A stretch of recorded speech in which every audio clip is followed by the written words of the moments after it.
Good evening, YouTube. Hardball Crazy here, coming back with a video. Tonight, as you see by the title, I got two big purchases for my Hall of Fame PC.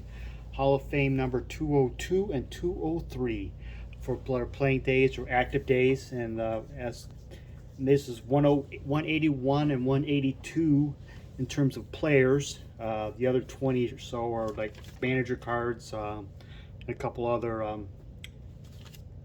like owner, GM, umpire type deal. But pretty much all my players I need from the active play days are pre-World War II, so these are two pre-war cards. And I think I got good deals on them. First of all, I'm going to do a little update. As you see, my last video, I think I did, was my last one. I asked you about worst condition card and the card I was eyeing on eBay and such. So update on that is I did not purchase it. It was, to be open honesty, it was a 1949 Toloteros card of Willard Brown. He's a Negro League Hall of Famer who had a brief cup of coffee with the Browns in 1947 and didn't perform very well in his very brief cup of coffee, and he was back to the Negro Leagues where he put up more great numbers and played in the Toloteros as a Puerto Rican Winter League card, late 40s. And he played amazingly down there and became a Hall of Famer in 2006. His only playing days cards are from the Tolotero sets from like 48 to like 51, and they're rather expensive. This card was pretty expensive, but I could afford it. And it had it was a PSA 1, and it had a major paper loss around his face, so it's kind of an eyesore. That's why I was hesitant on it. And being a Willard Brown Hall of Famer and very few cards, he has got probably less cards out there than, say, Honus Wagner. Even though Honus Wagner has more cachet in the hobby, he's got a lot less cards, so I thought maybe I'll get it. But he had it, PSA 1, and for a certain dollar amount. I don't like talking dollars too much here, and or best offer on an auction. And so I let it ride for a couple days. So I threw an offer in for a little less than his minimum bid, and but it was still fair. But it was an instant negative, so I just let the auction run out and see if what happens. Nobody bid on it, and now the card's not even up on eBay. And the card went through was sold through, look at the PSA tracking, and it went through one of the major auction houses and sold for significantly more, bought for significantly, for the purchaser was the one who has it up there for significantly more than what he was asking for. So you may put it up for again. I don't know. Right now I'm not buying it. It's up for again, so I passed on it. That's the update on it if you guys are all curious. As for this, I got two Hall of Famers. One's a bigger name than the others. And number 202, this is one I fought a few weeks ago. I haven't really done a eBay video on this lately because I kind of want to do a video on its own.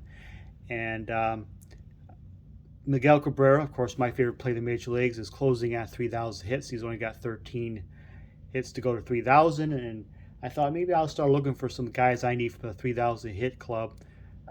Hall of Famers I don't have cards of.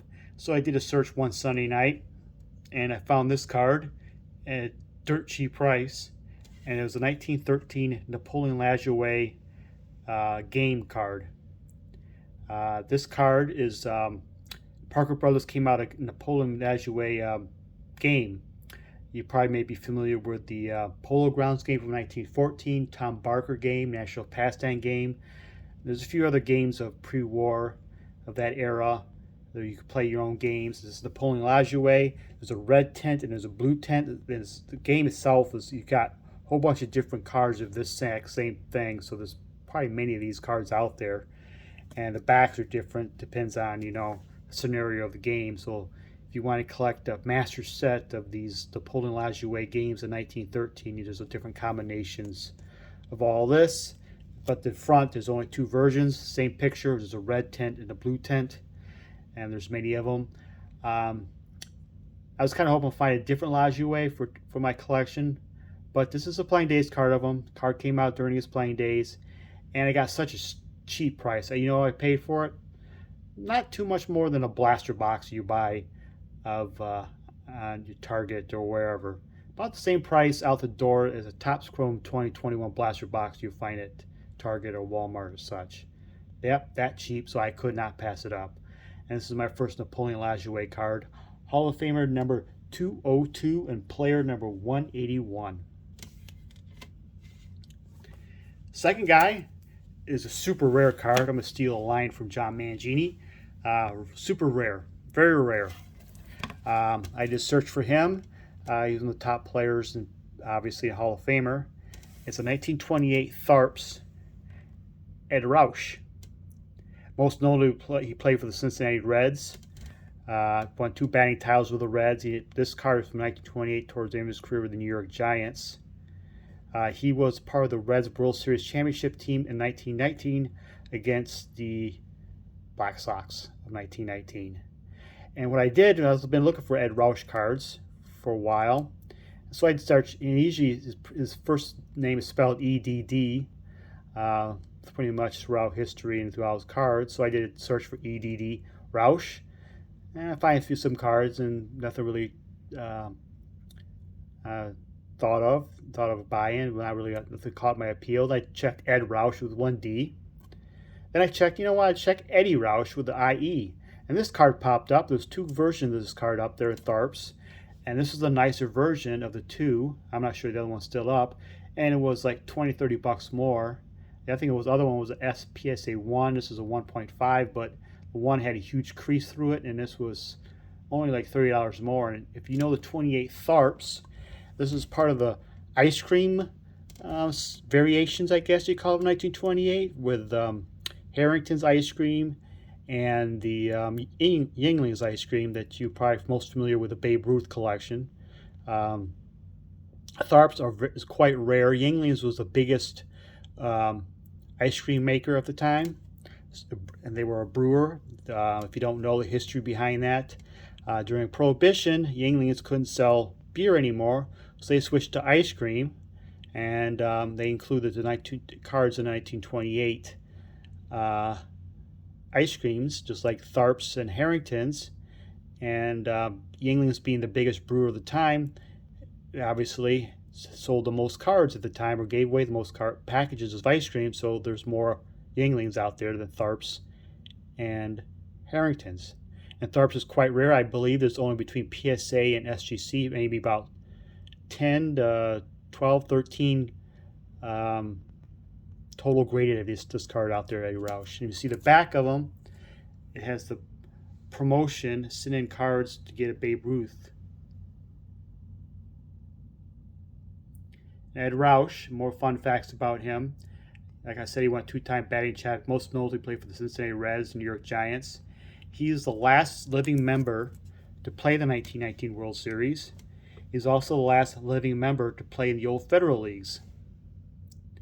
And Ed Roush is one of the guys I've been looking for off my Hall of Fame want list. He was a real good player.